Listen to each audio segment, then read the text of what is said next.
Hey guys, welcome back. If you're new here, my name is Christy. I'm a homeschool mom to 3. Today's video is going to be a chatty video talking about all the things that I have learned or changed or do differently from my very first year homeschooling.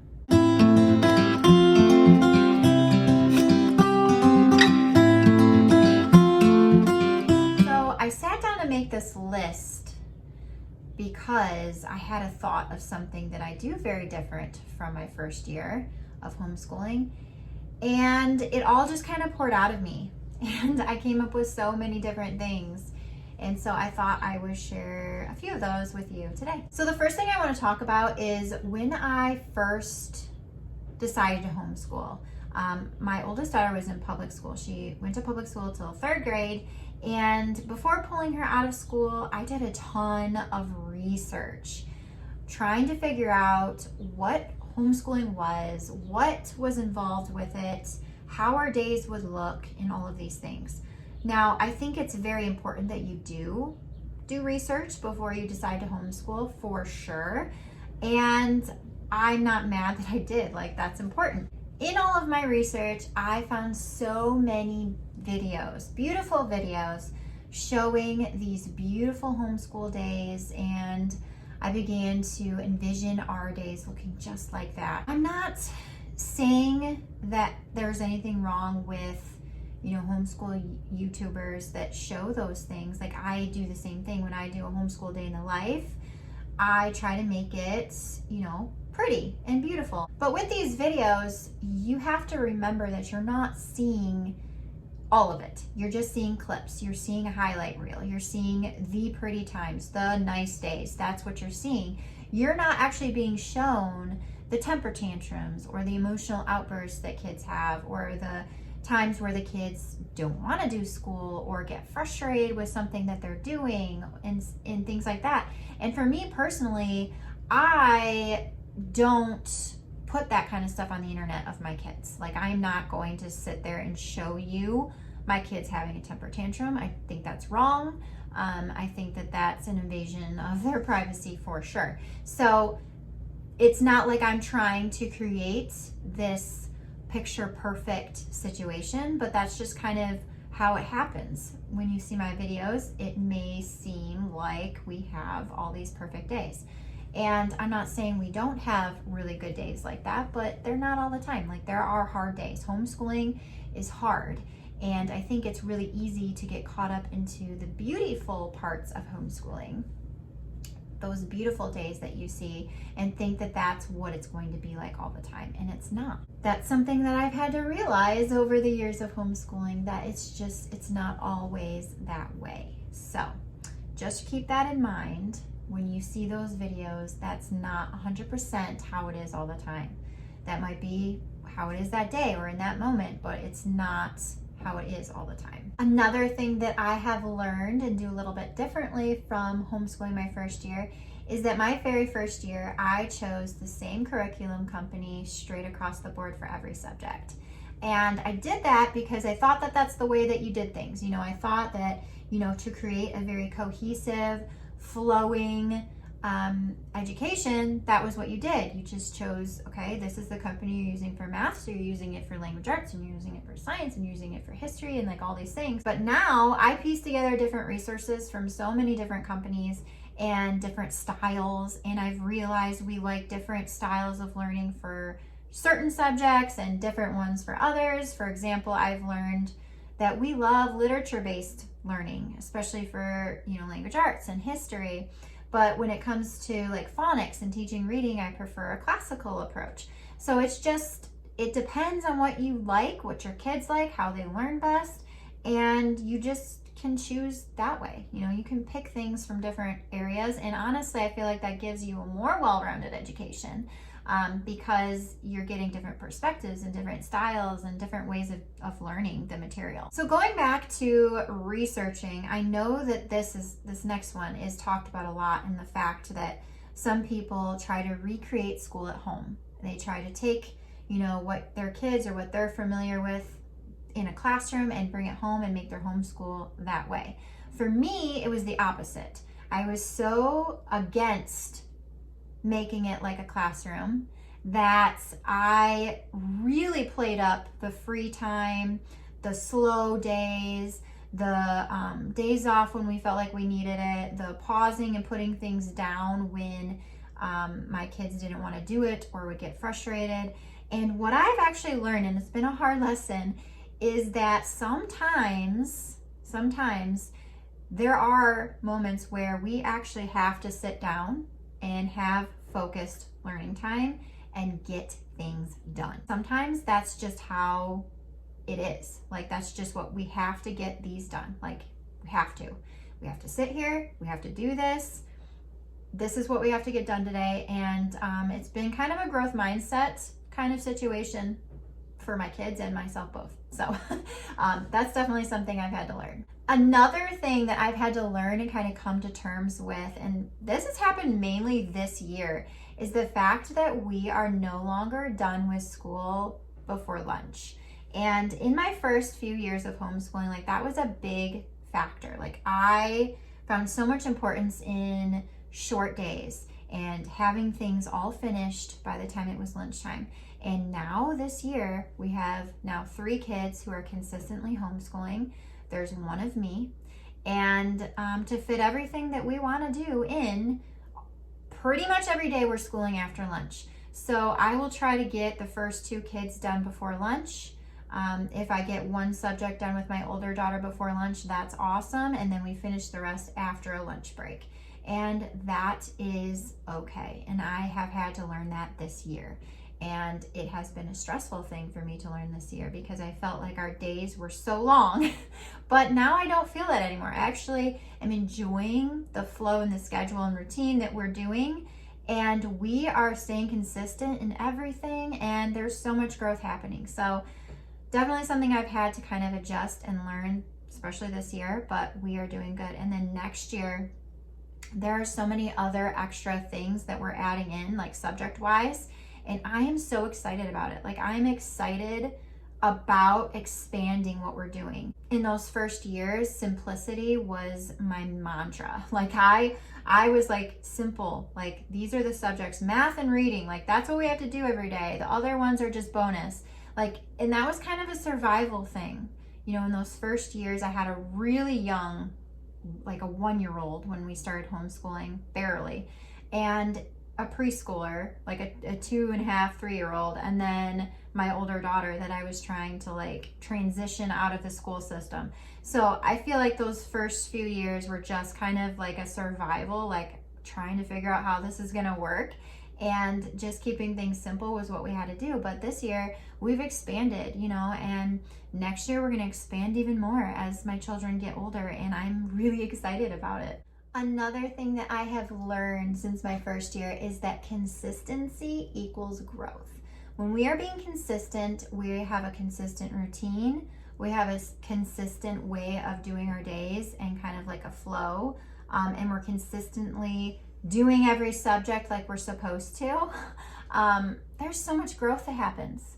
Like, that's when I see the growth in my kids' learning and where concepts really start to click and they build upon each other, and it's just amazing. So consistency is like one of the key things for homeschool, and I fully believe that because it is so important when we're not, you know, having a super lax schedule. Like, one day we're, you know, starting school here and one day we're doing this, and like, oh, today we're taking off just because we feel like it, or we're not going to do this today because we didn't, it's like getting late, you know, different things like that. Staying consistent is important. Not switching things around all the time is important, I've realized. Another thing that I have realized since my first year homeschooling is that I don't need a curriculum for everything that I want to teach, every single subject. I think it's really easy to think that you do, and that you need to have a resource for spelling, and you need one for vocabulary, and you need one for reading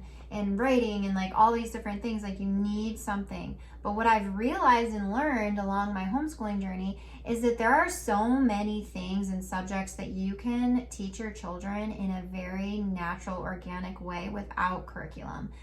Just doing everyday life and doing your own kind of activities and different like discussions and like things like that. So for example, we've dabbled in using handwriting curriculums since our first year homeschooling, but currently what we're doing for handwriting, our son, our 7-year-old, his main handwriting curriculum is copy work. So we will read a story or about a certain animal, and we'll pick a quote from the story or like a fact about the animal, and I'll write it on the whiteboard, and he will copy it down in his primary journal, and then we'll print out a picture of the story or of the animal, and he'll paste it in his notebook. And that is a really natural, easy way for him to get that handwriting practice in a way where I don't need a curriculum. It's more interesting for him, and it kind of forms different connections to different things than just, doing your handwriting book and just like localizing that subject. This way it kind of brings it into other areas of learning and kind of provides that connection. The other thing is, like, he has a really cool notebook that he's super proud of. Like, he loves showing that notebook to people. Like, look what I wrote, look what I did, look what I made. And I love that. Another thing, like with reading, for example, there are so many different reading curriculums that have all of these moving parts and all of these activities and games. And while I love learning and teaching my kids with games and activities, that's not what I want to do all the time with reading. And I also have realized I prefer a more classical approach to teaching reading. So we're using the Ordinary Parent's Guide to Teaching Reading, which is a book with lessons. It's like a lesson book. There's no writing or worksheets. There's a little bit of activities kind of sprinkled out, really simple, mostly like spelling with like letters and stuff. But what I've realized is that I can create my own activities, and I take those lessons from that book and bring them outside of the book once in a while. Like, I can make little cards and have him like jump from card to card, like make a frog hopping game, or make some kind of race where he has to like race over, read the word and race back, or a word hunt where I hide the words around the house and he has to find them, or outside, or like a word hopscotch game, or like we use Explode the Code to go with it, and sometimes I'll make it into a cut and paste activity instead of him having to like write it in the book, and that makes it more hands-on for him. So there are simple ways to add those games into reading without having to buy one of those hands-on reading curriculums that rely solely on that, or buy something extra that you feel like is missing from what you're using. So it's very natural and organic to do that. Another thing, like, I want to mention science. Like, we don't have a science curriculum for my 7-year-old or my 4-year-old. We do science very Discover-like. So if he has a question about a science topic, we'll look up a video, or we'll find a book on it, or like some kind of experience we can go to. Or my kids love experiments, so we will use a science experiment kit. We have a bunch of them, and we will just do one of those simple experiments. Or there's Pinterest that's full of science experiments. Or we do a lot of nature study topics, and so we'll read about those, or we'll do like Nature Study Club, which we're a member of. So there's a lot of different ways to get science in without having to have a explicit science curriculum, especially for those younger years. If you are using like a literature-based language arts, we've done this a lot with Lightning Literature this year. They use a lot of historical fiction books, which makes it super easy to branch off and dive down the rabbit trail of that point in history. So we read Brown Girl Dreaming, and we read, what was that other one we read? The Mighty Miss Malone. And so we did a lot of Great Depression stuff. So it's just really easy and simple, and you don't really realize it until you've been homeschooling for a while, like how easy it is to just do your own thing without something else, some other resource you need. The next thing I'm going to talk about is that feeling of that need to finish all of your curriculum before the school year ends. And while that's always the goal, we want to kind of stay on track for sure. It's not always possible to finish an entire curriculum in one school year. And I've had to learn that, throughout the years. It's okay if we haven't finished it by the end of the year. What we can do with it is just roll it over into the next year, or even a little bit in the summer if we felt like we needed to, with math or something. But for example, we've used Lightning Literature Level 5 for 2 years now. We used half of it last year. We did some other like literature things where we paused that curriculum last year. And so we also were really sick last year a lot. So we had a lot of days off. So we got halfway with it last year. So this year we finished the other half. We're actually almost finished with it. We are on our last book for Level 5. And that's okay. Like, it still was a full, rich year without having to cover all of the material. I stopped measuring my school years by being at the end of the curriculum book and started measuring them on the quality of that richness of education that we learned that year and we experienced that year. If you look at your school years that way, like, look at all we did do instead of what we didn't, you will realize that your school year has been a lot richer and just so much more than you originally thought. So that is definitely like something to keep in mind. Another thing that I have had to learn from homeschooling since my first year has been that character building and training is the biggest part of homeschooling. Like, the biggest and most involved, and what takes me the most time. You would think, oh, like, I'm teaching math and science and reading and all of these things, and those are so important. But to be honest, I spend more time fixing attitudes, nurturing their hearts, teaching them perseverance and determination, diligence and organizational skills, and growth mindset. That has been a huge one since starting homeschooling, is that I think that growth mindset is definitely something that a lot of kids really have to work through, that not feeling so frustrated you get overwhelmed with all these new things. Like, growth mindset, when something's hard, that's when your brain is growing. That's when you're learning something. And I just didn't realize that that was going to be like what I focus most of my time as a homeschool mom on, has been that. And that is for sure a lesson I had to learn. The last thing that I want to talk about is the fact that you aren't going to know all of the things that you have to teach your kids. Like, you are going to learn for the first time and relearn concepts right alongside your kids, especially as they get older. I have realized, especially in math for me, like, math is not my strong. I have not a gift in math, and it's been a struggle to have to like relearn those math concepts to teach my daughter. And I also feel like it's okay to show your kids that you don't know everything, and that this is how you find the information. You seek that information out to learn something new or to relearn something you forgot about. I think that those skills are so important, and that's like a big importance in my homeschool. I want to teach my kids how to teach themselves things, how to find what they need to learn and do it.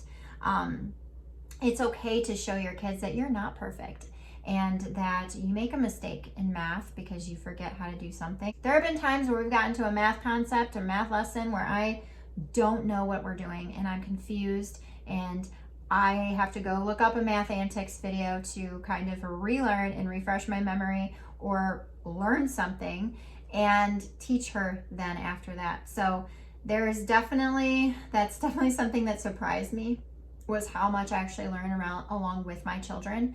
And what's really cool is I've learned things that I don't ever remember learning in school, especially when it comes to history in particular. I didn't know a lot of the things that we've learned in history, and it's been super interesting and fun to learn all those things with her.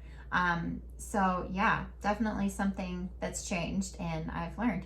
So I hope that you guys enjoyed this video. I hope that you found it helpful. If you are a mom that's been homeschooling for a few years, leave yours down below. What are some things that you've realized, learned, do differently than when you first started?